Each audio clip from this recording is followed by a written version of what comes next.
Hello everyone, তোমরা সবাই কেমন আছো? চলে এসেছি নতুন একটি ব্লগ নিয়ে।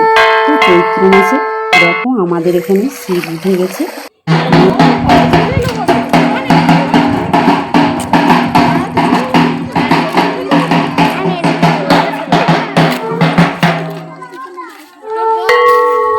দেখো মূল সন্ন্যাসী ও শেষ সন্ন্যাসী মিলে শিবটা তুলে নিয়ে এসছে।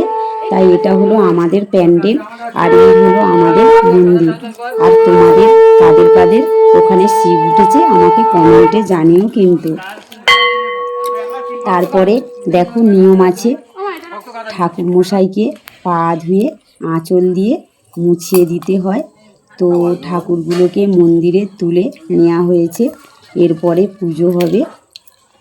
তা দেখো মন্দিরে পুজোর জন্য ঠাকুরগুলোকে সাজিয়ে নেওয়া হয়েছে সুন্দর করে।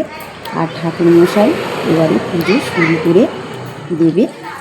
তা শেষ সন্ন্যাসী ও মূল সন্ন্যাসী মিলে পুজোটা করছে।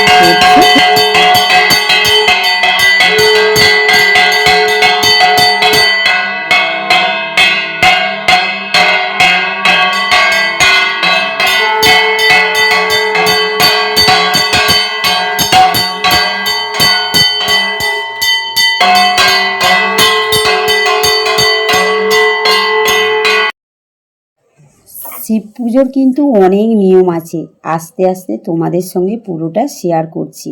তা শিব গোত্র থেকে তোমাকে কিন্তু শিবগোত্র নিতে হবে, আর তোমার নিজের গোত্র ত্যাগ করতে হবে, এরকম নিয়ম। তা দেখা হবে নেক্সট ভিডিওতে।